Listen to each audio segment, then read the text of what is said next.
ሰላም እንዴት ናችሁ? ይሄ የምትመለከቱት ቦታ የውሃ ታንከር ማስቀመጫ ነው። አክሪሊክ ዋተርፕሩፍ እየተቀባ ነው። ግን ምንድነው በፋይበር ሜሽ ነው እየቀባ ያለው። ትንንሽ ክራኮች ካሉ ክራኮቹ እንዳይሰፉ ወይም ክራኩ እንዳይመጣ ፋይበር ሜሽ ሲሆን ያግዘዋል። በደንብ ነው እዛው ቦንድ አድርጎ የሚይዘው። እንዴት አድርጎ እንደሚቀባው ከስር እያነጠፈ በደንብ አድርጎ አክሪሊክ ዋተርፕሩፍን ይቀባዋል። በጣም ወፍራም ነው በነገራችን ላይ አክሪሊክ ዋተርፕሩፍ። ይሄ ደግሞ የኮፒንጉ ያያችሁት ከታንከሩ ጋር የተገናኘ ነው። በፋይበር ሜሽ ነው እንዳለ ጠርዙ የተሰራው። ኮፒንጉ በጠቅላላ እንደዚህ አድርጎ በጣም ቆንጆ ነው። ግጥም አድርጎ ነው ያዘው። ከዛ ይቀጥላል።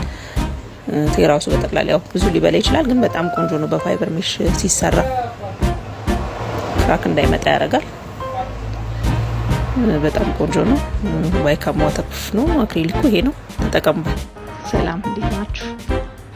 የምታዩት ቴራስ ሊኩዊድ ግላስ ለመቀባት እንደዚህ የተጸዳ ነው። መጀመሪያ በሃይድሮክሎሪክ አሲድ ተጸድቷል። ከዛ በኋላ ወይ ቤሪያን ቦሞ እንደዚህ ድጋሚ ተጸዳ ነው። ልጅ አድርገን ካጸዳን በኋላ ውሃ ወስደውና እንዲደርቅ አንድ ቀን ተዋለን። ያው መድረቅ ስላለበት ነው ለመቀባት ግዴታ መድረቅ አለበት። ውስጥ ያለው ውሃ ወይም የገባው ውሃ መጥነን አለበት። እንደዚህ ከተን በኋላ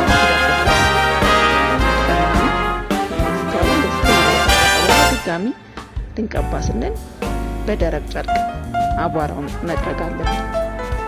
ይሄን የምላችሁ አንድ ደንበኛዬ አንድ ቪዲዮ ልኮልኝ ነበርና ለምንድነው ተጸድቷል ተብሎ ከተቀመጠ ከሳምንት በኋላ አቧራውን ሳይጠርጉት ዝም ብለው ቀቡት እና በጣም ስህተት ነው። አቧራው ኬሚካል ሲያገኝ ከስር እንደዚህ እንደምታዩት ይወጣል። አሁን ይሄ ተቀብቶ ነው ግላስ ተቀብቶ ነው። ስለዚህ በጣም ጫማ ማሰራ አለበት።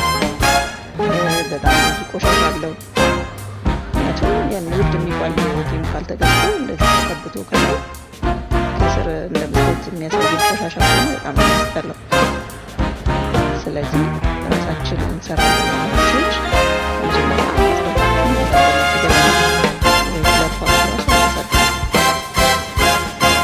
ሌላው ደግሞ የመጀመሪያ ስራ ሰርታችሁ ስትወዱ ድረስ መድረቅ አለበት። ስትረግጡት አሻራ ይዘል እንደዚህ ቆሻሻው እንዳለ እና እባካችሁ በደንብ አጽዱ። ከዛ ላይ ሰዓቱን ጠብቁ።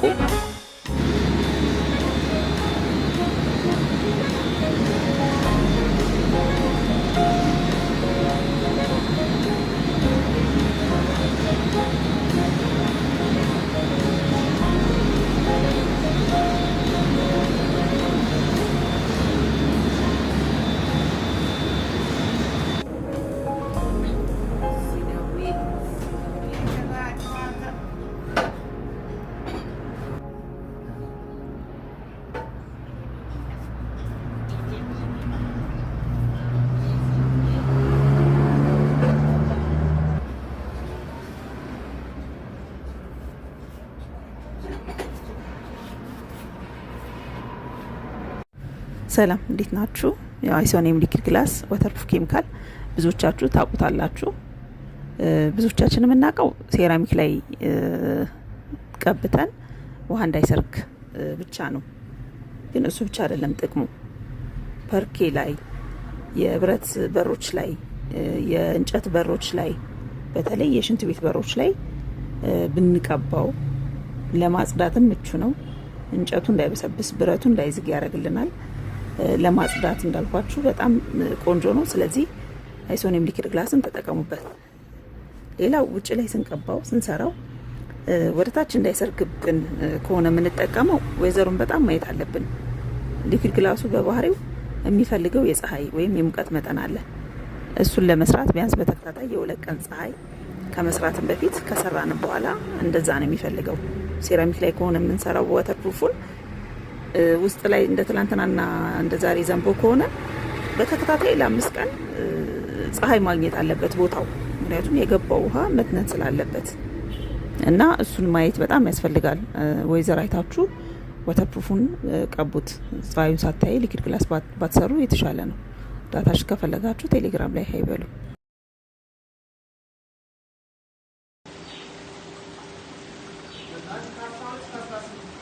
12 ከ18